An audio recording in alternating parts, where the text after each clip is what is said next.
Intervindrà Fred.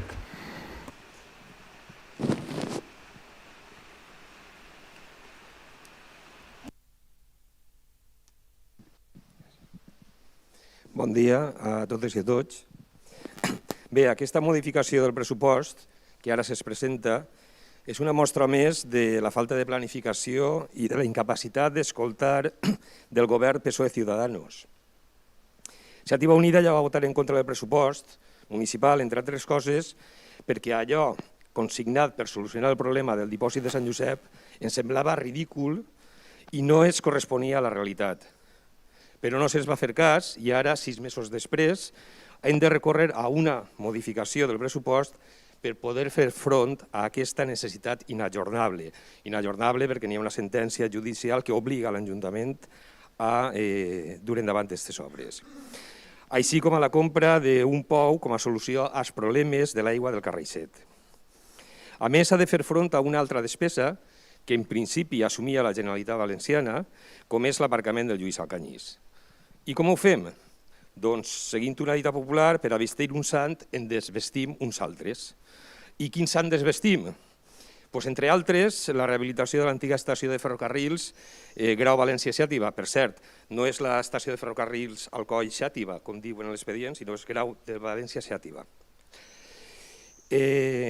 Una estació que, quan en 2012 se consignava un pressupost, crec recordar, de 90.000 euros, cedia des d'aquesta institució. La conservació del patrimoni de la ciutat és una prioritat per a aquest equip de govern. Això era en 2018.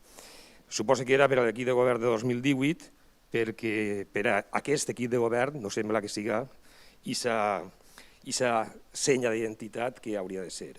Això ho dia el regidor Jordi Estellés el novembre de 2018.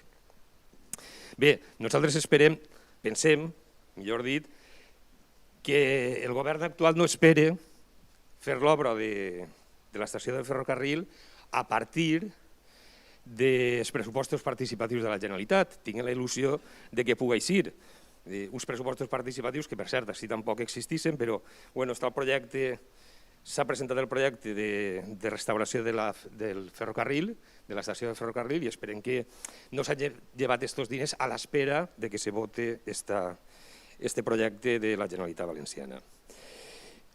Pel que fa a l'estació, jo només vull, m'agradaria que es compliren les paraules que Agustí Garzó en el periòdic Levante va escriure el 25 d'octubre de l'any passat, que deia que l'estació verla com un museu tardarà, però almenys venir-se abajo ja no. Esperem que això es complisca. Bé, Iniciativa Unida, després d'això, tot i ser conscients de la necessitat dels projectes que són objecte d'aquests canvis, d'aquestes modificacions del pressupost, ens abstindrem, conforme vam fer en la comissió, per la falta de previsió, per la falta de diàleg i, sobretot, perquè això és un símptoma de mala gestió. Molt bé, gràcies.